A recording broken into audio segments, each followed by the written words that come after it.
Welcome to the Writing Biz. Today, my guest is Luna Westish. Luna recently published her first novel, Meet Me at the Ruins. She also edited, helped self publish, and marketed the best selling nonfiction book, Social Security Disability: Why It's So Hard to Access Benefits and What You Can Do About It. Luna, it's wonderful to have you here today. You and I both deal every day with the difficulties of managing our lives due to having ADHD, which we'll chat about in a minute. But first, could you share with me a bit about how you got started as a writer? Yeah, I have like a lot of writers, have a very sort of wind-about journey getting to writing my first novel. Out of grad school, I did quite a bit of writing about democracy and like sort of colonial issues in democratic states, and then became a climate change researcher and wrote quite a bit about that for several years. And so my foundation is in sort of nonfiction report writing and article writing and essay writing. And I did that for a long time. And then I had my kids and decided to step back from the nonprofit world, which is where I had been for a very long time, and became a small business owner. And as a small business owner, you actually write all the time, but it's very different. You're writing website copy, you're writing social media captions, etc. And about maybe 6 or 7 years ago, I started writing articles about small businesses and local businesses and like how we can be more sustainable in our business or how we can find our niche in our business, those sorts of things. And then a few years ago, I started writing more deeply nonfiction about my childhood cult experiences, which was really hard, but also a really healing practice for me to write about some of the challenges that I had as a child and also as an adult, having left a cult. And I think that had I not started that process, I probably would not have been brave enough to try fiction writing, because fiction writing to me feels so personal. But I had taken this interim step about nonfiction writing, but writing about myself. A couple of years ago, my oldest, who was I think 11 at the time, was like, I want to write a book. I think they were taking a school class for writing a book. And they were like, hey, I want to write a book. Can we set up a time like every week to go to a coffee shop and write together? And I was like, of course, that sounds awesome. And like day one, I started writing this book that apparently was just sitting in my brain, but I had literally never thought about before, never like metabolized before. And it just started coming out. And so after the first day, I played around with the arc a little bit and then just started writing. And it just really flowed. And for me, writing is like a type of magic because I'm not consciously telling the characters what to do and I'm not consciously writing. I'm just moving my Great. fingers and the story is coming out. And so I found that to be so cool. And so that was really motivating. Like, oh, this story is like just here. It's already there in my brain. All I have to do is give it the time to come out. And so we wrote together every week for almost a year. And I started publishing Meet Me at the Ruins episodically on Kindle Vella, which was really cool as a first time author because I actually made several $100s on the book before it was ever published, which, like, a lot of Right. first time authors don't make any money. And so it was like really, it really felt validating and amazing to be like making money from my writing immediately. I felt very lucky. And then about maybe I was about 2/3 of the way done with the book, and I was like, "You know what? I actually feel like I'd like to publish this." Yeah, I hadn't really thought about it that much because it was just for me a writing practice. But I thought if I'm gonna do this, I'm gonna take it seriously because kind of that's how my brain works. I don't like to do things halfway. So I pulled Yep. it off of Kindle Vella and I finished the book and then I started querying, knowing that most likely I was not going to get an agent or a publishing house because it had been previously published on Kindle Vella. But I wanted to learn the process and I wanted to try anyway and just like see what it was like. And we can talk more about what that process was like later. But about a year later, I decided to self-publish the book and all of those steps that it takes to get there. So my road to writing my first novel was super winding and unusual and took a really long time, but I'm really happy that I got there. That's a great journey, though, especially that you were able to do it with your daughter. That had to be a wonderful experience. I hope that she's continued to write. They wrote a lot for a couple of years, and they are more in a break right now. They're more into arts and music right now, which is totally fine. So That's how life is. I do hope that they get back to writing because they're actually quite a talented writer. But with people who are sort of talented in like the arts, I feel like you can't push them. You can't make them write, right? You can't No, like be like, no, you should write because I want you to. So I do hope no. that they come back to it at some point and fall in love with it again because I think that When they have you it. have that creative artsy mind too, you want to branch out and try everything until you decide what you really wanna do, Yes. or life decides what you really wanna do, one or the other. Yeah. But, that's a Yeah. great journey. That's how I was as a kid too, where I would do music for 6 months and then do art for 6 months, and then I'd wanna take tap dancing, and then I'd wanna go on some trip that I had to raise money for. It was always something new, Right, and I think that's the ADHD brain too, is that, like, you crave a little bit of newness and also the learning aspect of picking up a new hobby, and so I that's see a true. little bit of that in them. Yep, that's one of the things that's made me a lifelong learner is that just the enhanced curiosity that a lot of times ADHD gives you besides the always wanting to try new things. It took me a long time to get to where I completed things, Yeah, but I joke to my husband, I'm like, "If we have a project in the house, we have to finish it within 1 day. If I finish it 80% and then the next 20% has to be done the next day or a week later, no, it's not happening. it's 100% it has to be done within the same, like, 12-hour period or it will never be finished." no, I get you. You'll stay up until 2, 3 o'clock in the morning to finish whatever it is because you know that Exactly. you're not gonna go back very Exactly. easily. Yeah, that's part of the rough road of what's the ADHD is all about. So while we're talking, I would be interested in hearing how ADHD affected your writing process and also your writing business, because that seems to be a lot of times where authors have ADHD struggle in both of those areas. I really like the way that you set these out separately because my ADHD has not impacted my writing a whole lot to the extent that Mhm. as long as I am set up for success, I can write. And I know that's not true for everyone. I know that sometimes people get writer's block, or if you're sad, that it's hard to write, but I don't write every day. I know that's like sacrilege in the writing community, but I write when I feel like it, but also when I have large chunks of time because that's how my brain Right, works best is when I have like literally 4 to 6 hours. So I will put it on the calendar. I will get up and leave my house by 8:30 in the morning and and sit at a coffee shop with my headphones on and the same innocuous singer-songwriter playlist playing in my headphones so that I'm not actually listening to the music because if I listen to right, the music then I won't write. And I just sit and I can write. And if I do that, if I put all those things in place, I have no problem writing. Now, obviously, sometimes it's a little hard for me to put it on my calendar or actually get up and go, but I have learned through trial and error where my brain needs to be and where I mentally need to be in order to write, but also where I physically need to be. And I cannot write at home. So I don't even try anymore, like not at all. Because right, if I try and write at home, I get really frustrated with myself and I get really frustrated with the work.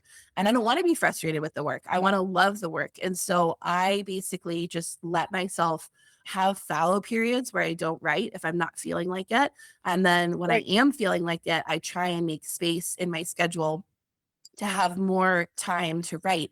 And I'm very lucky in that I work I work sort of part-time and so it allows me to do that, but I also homeschool my kids. So it's not like I have infinite amounts of time. I Right. can usually find some extra space in my schedule because I also have a supportive partner who can help out with the homeschooling That's or all. hang out Yeah. with the kids and things like that. And so the ADHD, as long as I'm it sounds kind of funny, but as long as I'm respectful of my brain and the way that my Right. brain works, that I actually have no trouble writing along with the ADHD. I just have to listen to my body and listen to like the swings in my productivity and not try and force Right. it. That's a key part of it, though, is to pay attention to that. I have to be strict with myself. When I'm writing, I set Mhm. aside 2 hours in the morning. That's writing time. And everybody who would disturb me is told that's my writing time. Mhm. And I run my own business. So I have to do it before my business starts for the day.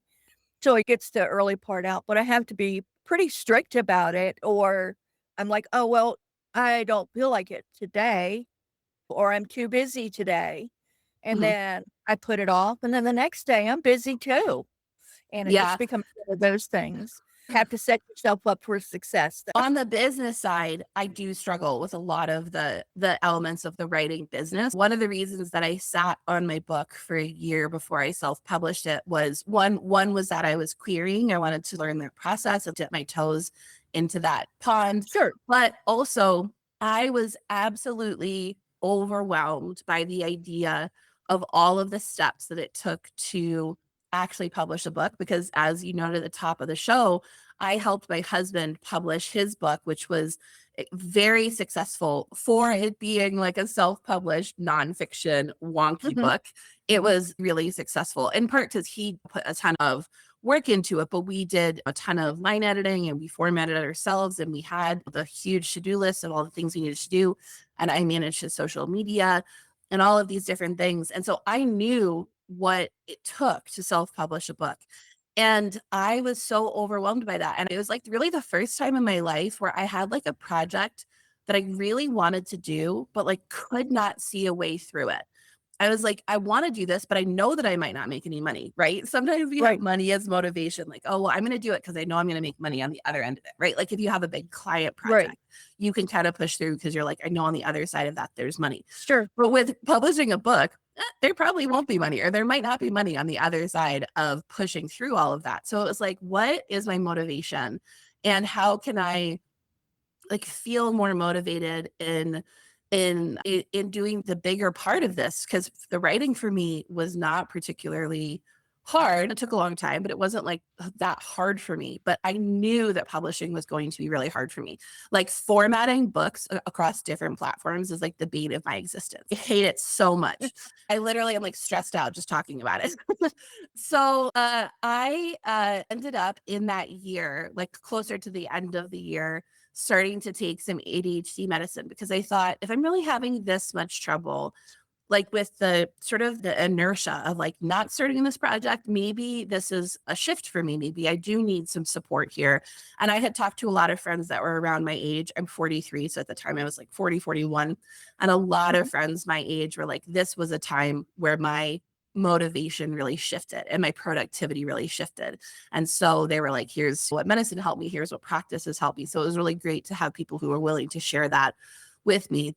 And so I went on ADHD medicine. And what was really interesting for me, I took a non-stimulant ADHD medicine. And I only mention that because like they have different effects on different people. And mine, I used to be very productive in the morning and literally only in the morning. Like I really struggled to do any work in the afternoon. And when I started taking this medicine, I would have absolutely no motivation in the morning and then a burst of productive energy in the afternoon, which was totally new for me. I've literally my entire life never been productive in the afternoon. But what was so interesting to me was when I started this medicine that if I did not want to work, there was nothing that you could do to get me to work. Like my body would and my brain would almost just shut down and it would be like, no, I am not working today. I am not doing this. And it was so interesting because I've been working since I was like 10 and like you learn to push through, right? Like in the Right. capitalist environment, you can't usually just say no to work. And it was so interesting because my body would just be like productive for a couple of days. And then the next day, it would be just so obvious that there was nothing was going to get done. Like I could sit in front of my computer, but nothing would happen. So it forced me to really listen to my body. And on the days that my body said no, like I didn't try to do anything. If I was teaching online, obviously I had to teach my class, but no Right. administrative work, no publishing work, that kind of thing. So Right. it was a big shift in my energy levels and my like when I felt productive and also when I didn't feel productive. But right maybe a few months into that, I also had a big shift in frankly how much money I was making. There was like a big downshift in the type of work that I was doing at the time. And I felt like I had been saying to like my husband and the universe, like, oh, I can't publish my book right now because I'm too busy with work. And all of a sudden, like I had very little work to do. So I was like, okay, fine, universe, I will publish my book. And from that time, I gave myself about a 3 month launch time from that point to when I wanted to launch the book, which was not nearly enough time for me anyway. Like maybe for someone who's more organized, 3 months might be enough time. But for me, especially being like a first time fiction author, I did Right. not understand exactly how many ARC readers you need and how much time in advance you need to give them. and how only like 5 to 10% of your ARC readers are going to leave reviews. And so you have to like really overestimate how many ARC Right. readers you need. And because I was so new to all of it, I just did so many things wrong. But I'm the kind of person where I see all these things that I did wrong and I'm like, okay, cool. I did something wrong and now I know for next time. It doesn't bother me at Right. all that I Right. that I made so many mistakes, because all I do is metabolize that and then I get to use it for like the next time I do this or the next time I do a different type of project. And so I do find that my ADHD has always impacted like my business side, because I can find it frustrating. I teach social media marketing to teens and also to adults. And like I've wanted Mhm. to write a book about it for years. And I actually have like all of the content through like articles that I've written and transcripts of workshops that I've done and things like that. But the thought of putting them all together and then editing it and then like publishing it is again very overwhelming for me. So I have trouble not with the creativity part of it, with the administration part of it and the actual Right. what are the next 100 steps that I need to do to get this thing done or published. That's where I really struggle. But I do find that the more in tune I am with my body and listening to my body, the easier that is as well. I got sick several times over the winter where I live. It was like the pollution was really bad and the pollen was really bad. And everybody that I know was sick off and on all winter. So I had a very unproductive winter. I had all these things that I wanted to do, but I just had to let it go. And then if you let it go, but then like you feel shame about it or you feel angry at yourself or frustrated, like your body is just going to stay stressed and I agitated. I I could agree more. I have a lot of health issues, and I have to be very cognizant about that. I only have so much energy, which is one of the things I had to consider when I decided to restart this podcast. But it's a little easier now than it was back in the day when I did it, because there's a lot of tools that help streamline it somewhat. But that's a key. You have to be kind to yourself no matter what you're doing, because that's going to affect the outcome of whatever you're trying to accomplish. I'm really interested in how ADHD affected you in the business aspect, because I have the same issues as we discussed pre-show, and it's very difficult to do things that are so task oriented. And running my business, I have to meet my clients' needs within a certain frame time for them to pay me. That's easy to me. But trying to do things for myself that I can talk myself out of doing, that's a lot harder. Yeah. I have this to-do list. This is one of the tools that helps me is I have a running to-do list in my email, and it's separated by topic, but also separated by how important everything is. And I have this section of future projects.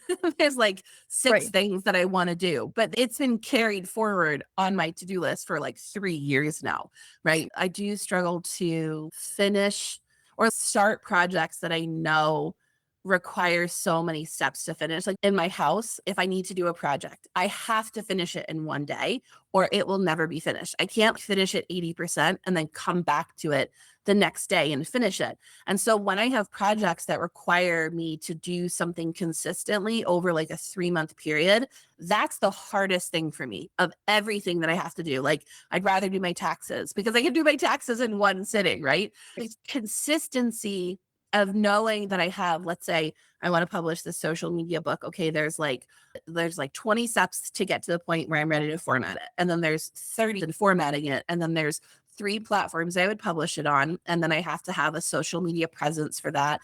And I have to have ARC readers or beta readers and all those different things. So I will literally write all of that out in a to-do list. So I actually have regular to-do lists, and then I also have a book to-do list. But the idea of doing Yeah. that again for this like social media book that may or may not make any money is so overwhelming to me. And so I would love at some point to have some kind of shift where I find those long-term projects less frustrating, because it's interesting. Like if you think about gardening, like gardening is a long-term project. You're going to have to do something pretty Right. consistently over like 4 months. And I have no problem planting seeds. I do actually have a problem remembering to water them. So like I guess there's some That's an overlap issue. there. Yeah.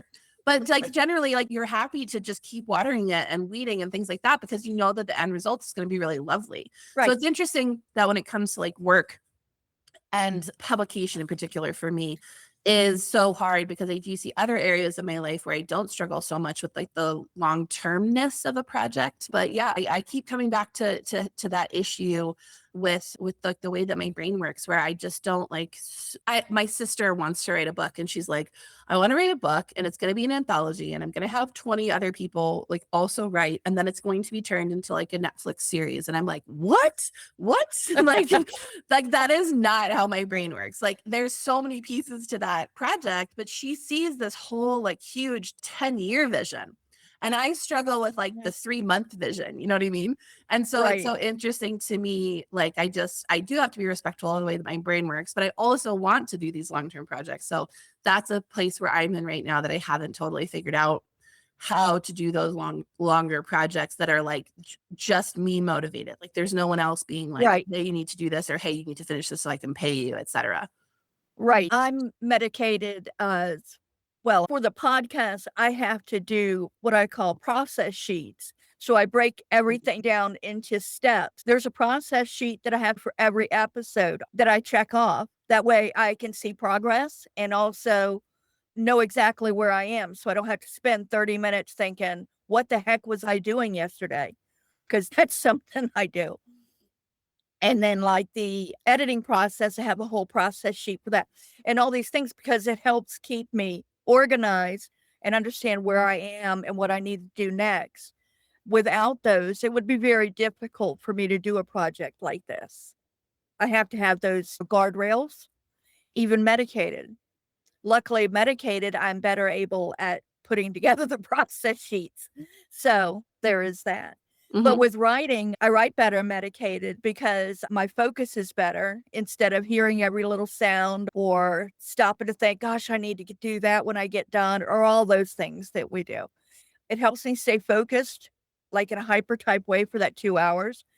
And then I can go back in the afternoon and look at what I did and see if I wanna make changes or things like that, but it's very hard to deal with ADHD problems without medication.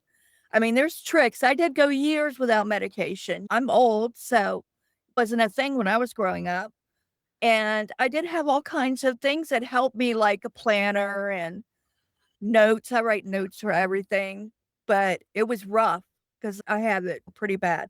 I give you a lot of credit for knowing your body, what you need, and paying attention to those signs that help you really understand ADHD, but also how you are capable of writing and running a business and doing all the things that you do. That's really impressive to me. I think there's honestly a lot of privilege in that too that I don't want to like glaze over, because I think a lot of times when I told people like I was writing a novel and then that I was publishing one, a lot of people were like, oh my gosh, that's so amazing. Like, I don't have the time. And I was like, no, you don't have the time because you work full time. You have like a 45-minute commute every Right. morning. And then you're coming back to like your toddler. And like and honestly, you don't have a very supportive partner. And Right. so, No. like, no, they genuinely don't have enough time. Or people with chronic illnesses will often be like, I would really love to write, but I don't have the energy. And I'm like, totally 100% understand that. I have chronic illness as well, but like mine is like well managed at this point, but also it doesn't come and go, but it sort of ebbs and flows. If I'm Mhm. in a bad state, if I'm in a flare, I'm not trying to write, right? Like I just don't even try. Right. So I understand that somebody who is in that state all the time, of course you can't write. There's so much privilege in being even somewhat able-bodied and I am able to literally work part-time. I do a lot more work than that. I volunteer and I organize in my Right. community and things like that. So like it's not like we're all actually working 40 hours a week, but my literal job is only part-time. That's a privilege as well. But it's also a privilege having a partner who is supportive of I supported him writing his book, and then he was incredibly supportive of me writing mine and also publishing and all of the time that it took. But also my kids are very Right. supportive. Like I'll be I'm trying working on my audiobook right now, and I'll be editing for hours at the table, and I'll just be like, you can't talk to me. They're very cool with that. And so if you don't have all of these things in line, or if you're new to ADHD, like a lot of people that I know, like kind of suddenly developed ADHD in their 40s or became much worse in their 40s. If you're dealing with that for the first time, there are so many reasons that it might not work for you to try to write. And so I would encourage folks to Like, listen to your body, number one, but also like think about what your goals are for writing. Because if your goal is to like write the next great American novel and be on like Good Morning America and the New York Times bestseller list, that can be motivating for some people, but it also can feel almost a little defeatist because it's like, well, should I even write if Right. I'm not going to be able to do that? So thinking about what your ultimate goals are, is it just that you have a story that you really want the world to hear? Is it that you want your book in libraries? Is it that you want to finally get that piece of poetry written down and out? Out your why you want to write. And I do find for me that is motivating. For some people, it's just a practice, right? Like the practice of writing is enjoyable to me. And for me, even writing fiction, I find it to be very healing. I end up tackling things on the page that I didn't even really like consciously realize I was dealing with, and like writing it down Mhm. and making the characters go through it like allows me to metabolize like thoughts that I'm having about things. And so I think that if it could be so hard to find time and energy to write, but I think if you think of like what are really your reasons for doing this? Like, why are we here? Like, why do you want to do this? And then carving out time. And for some people, that's 15 minutes every morning before everyone else wakes up. That does Right. not work for me. Like, that's great. I'm amazed by people who can get up and write in their own home every day. I can't. I literally cannot write in my house because of all those things you mentioned. Oh, the dishes are dirty. I have to do the Right. laundry. My kids are about to start class. What if the Wi-Fi is not good? All these different things. So for me to be able to be productive for writing, but also for administrative tasks, I have to be out of my house. So then what does that look like for you? A coffee shop or a library or maybe a co-working space? And try different things, because if you are like have a chronic illness and you're like, I can't write because it's for, like, say, for example, it's really uncomfortable to sit at a desk. Well, you could voice type, you could write in bed, you could maybe try writing on a tablet instead of a computer. There are ways that we can try new. And I think that you have to have, you mentioned curiosity and ADHD. And I think that personally, like I have had a lot of trauma and stumbling blocks in my life, and I've been sick. Like, I mean, I started like I had my first symptoms of my chronic illness. I was like 4. And I think that if you approach life with a curiosity that like what you're doing is an experiment or it's a practice, I find it's much easier to do the creative things if you don't tie some kind of financial goal to it, or like, Right. oh, I have to finish my novel by the time that I'm 30. Otherwise, I'm like too old to be a first time author. Those kind of things can really get in the way. So I encourage folks to just think about like, why are you writing and what would you like to get out of it? Do you actually want to write, or do you want to publish a story, or do you want to be famous? Well, what are you trying to get out of this? And then Exactly. have some curiosity about your setting, like your environment, because I think a lot of people with ADHD underestimate how incredibly important the environment is as a piece of your scaffolding for like executive functioning and creativity.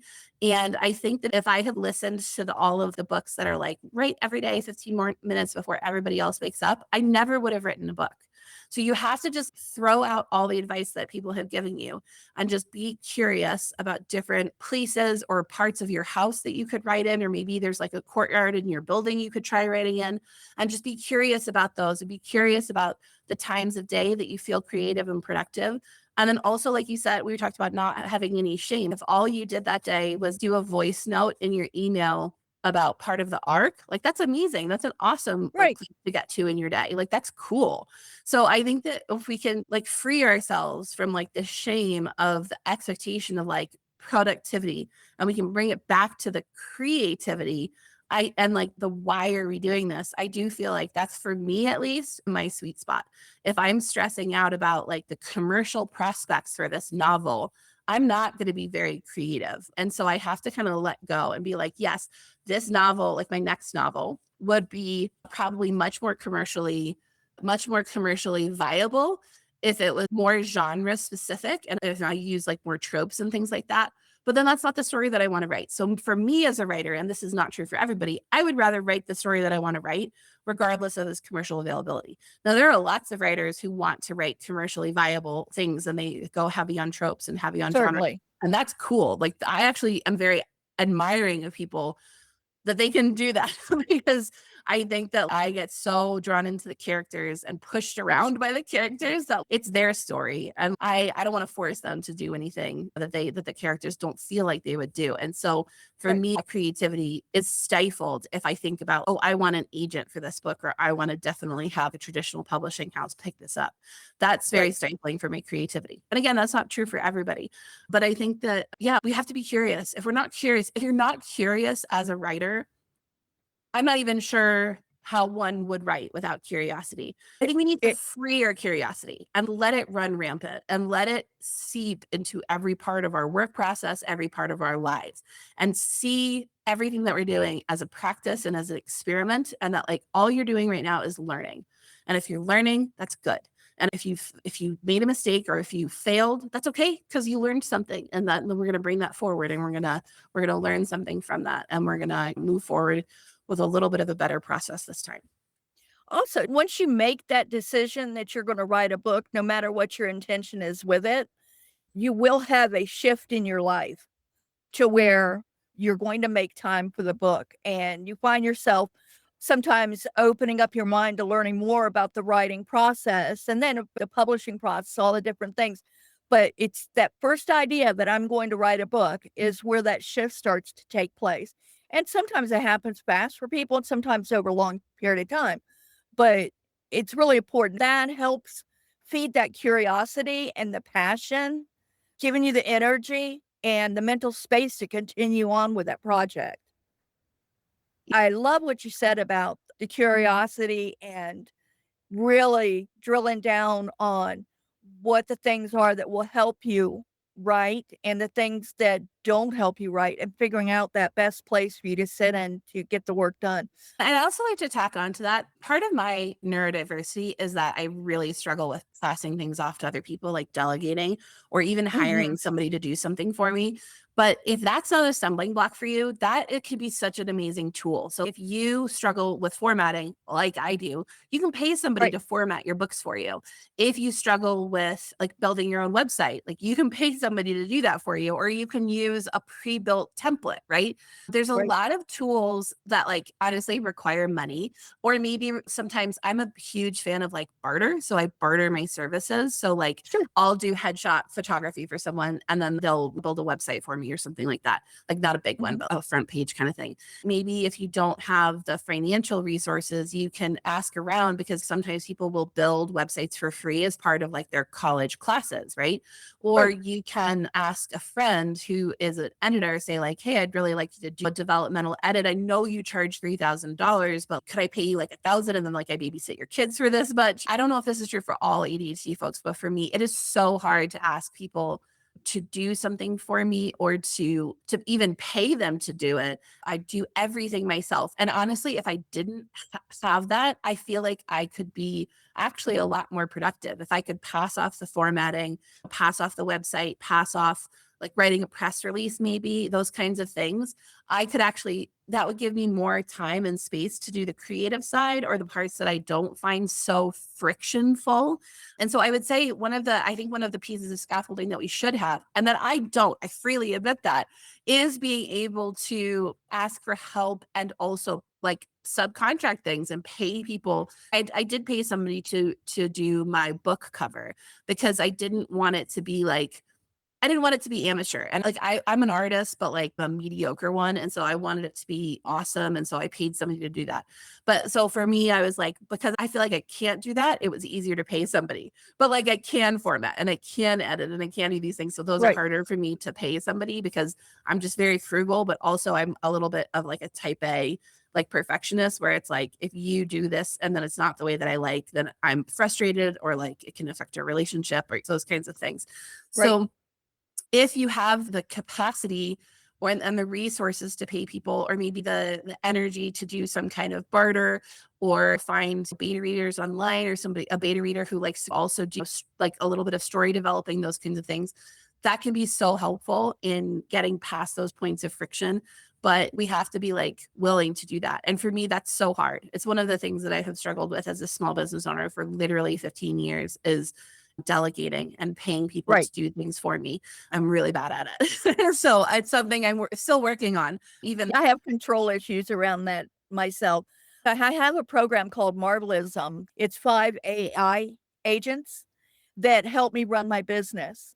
So, like the administrative AI agent, she tags my emails, labels them so that it's better organized. If it requires a response, she'll draft an email so I don't have to write the whole thing. I can make changes. And she keeps track of my calendar. She does a bunch of stuff. There's another one that is generates leads, so that helps me find guests. There's another one that schedules my social media content. I write my own social media content, so he'll help me brainstorm ideas and he'll schedule it. There's another one that's a blog writer. So I have to write my own blog, but she will help me brainstorm ideas and come up with outlines, etc. And you would not believe how much time these saved me. I mean, it usually averages 15, 16 hours a week, and that's a Mhm. lot of time in my life. Yeah. I'm pretty anti-AI. I understand how it can absolutely be a tool for people, but the Right, environmental impact is so high.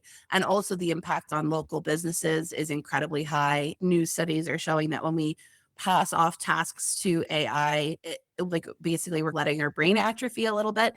But at the same time, if you don't have a lot of money, if you don't have a lot of resources, if time is right, not a resource that you have, I very much understand how that could be not you, but like generally you, how right. that No, I can be a understand. tool that Yep. you as an ADHD person or neurodivergent person But would use. also too, I'm not a fan of people allowing AI of any kind to generate content for them, whether it's on social media or writing a book. I mean, a lot of people I use it myself, is AI to edit, like Pro Writing Aid to help edit and to catch my mistakes. But I don't think that text should be written by AI. I think that the writing process should be a lot more organic. You're the one telling the story. I don't want a machine to tell the story for me. Yeah. That's the same thing with social media. That's mine. That's representative of me as a person. It's not something I'm gonna let a machine do for me. Yeah, and I do think it's worth pointing out the difference between generative AI and AI generally, Right, because we all use AI. Spell check is AI, and every algorithm that we use on the internet or social media, that's AI. And the kind of ads that you get if you don't turn off personalization, that is AI. But there's a big difference between AI like spell check or Wordly or some kind of program that we use to like spell check and edit.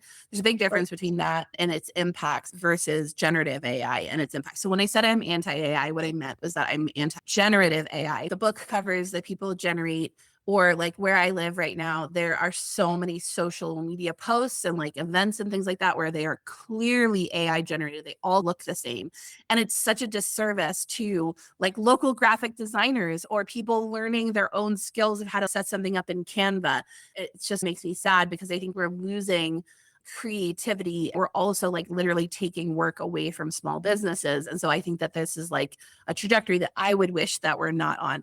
But again, I do understand how AI can help a more accurate transcript from a podcast to make show notes and things like that. right, So I'm not saying we shouldn't be touching any of these things because so much of our lives are actually AI driven, even before generative AI existed. But generative AI, like you said, I think is so dangerous in the idea that like it can write a book or make a book cover or edit something and edit a whole book or something like that. I think it's totally viable and logical to use shortcuts, especially those of us who have ADHD and need it. But we right, also want to think about the impacts of those shortcuts. Are we unintentionally causing environmental damage? Are we unintentionally taking some work away from somebody that we could be paying in our community to do this kind of work? And so I think that's hard because if you don't have a lot of money, if you're not just like this wealthy person sitting in your coastal right, home, then it can be really hard to say, where do my resources go? But I do think that we have a responsibility to at least think about the impacts of the choices that we're making, even if we end up making that choice, that same choice again. I do think that as business owners, we should be at least thoughtful about the impacts of our action, whether that's how much paper we're printing or clearing our email so that we're not emitting CO2 from our emails. Just like these little right, things, I think it's worth thinking about because our planet is burning. I actually teach sustainability and environmental issues. It's not our responsibility to like save the planet individually because each of us can't. However, if each of us continue living our lives the exact way that we're doing it now, it contributes to furthering global warming Certainly. and climate change and floods and people dying. And so, are there some ways in our own businesses that we can be more thoughtful, more environmentally friendly, more sustainable? And the answer is always yes. So, actually, I encourage people to reach out to me that you've never thought about this before. You're like, I've never thought about generative AI being environmentally unfriendly, or I've never thought about as an author what I can do.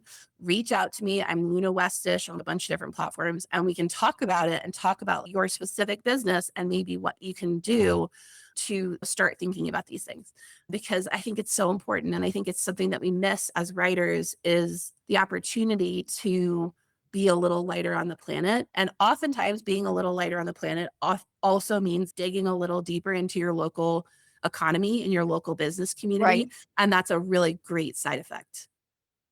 Yeah, I would think it would be. That's really interesting take on that because I do see the concerns with using AI and how it can affect the environment. I'm a news junkie, so I read news a lot. I don't see enough about that. I really I hope that you do more writing in that field to get it public. I just think that there needs to be more information out there on that.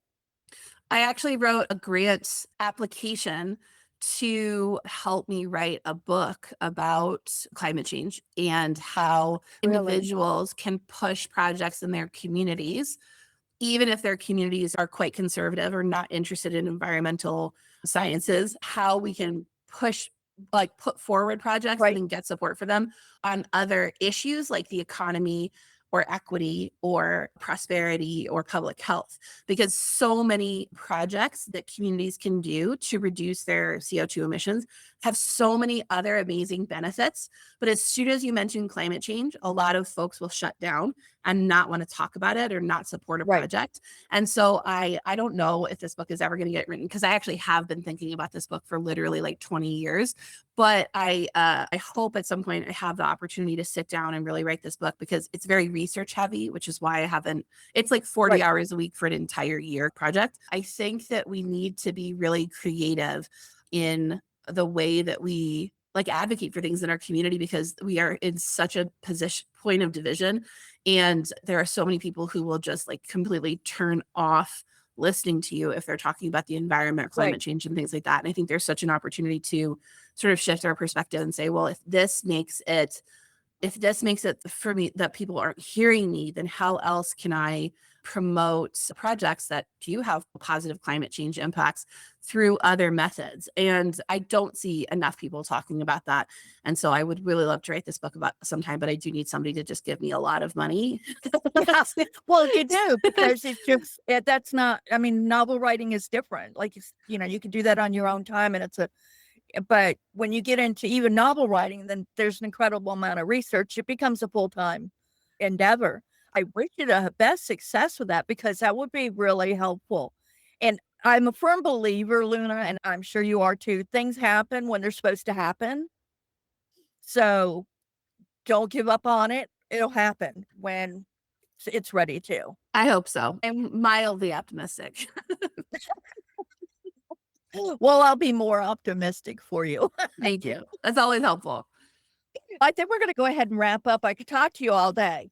And at some point, I'd like to have you back to discuss some other issues because this was really interesting. So thank you so much. And you can find Luna. You can find out more about her on lunawestish.com, LunaWestish.com. Her socials will also be in the show links. And to learn more about the podcast, please visit thewritingbiz.com. While you're there, sign up to be the first to learn about when new episodes are out, much more. And don't forget to like, share, and subscribe. Luna, thank you so much for joining me today. Thank you so much for having me. Until next time, take what you learned and put it to work in your own writing biz.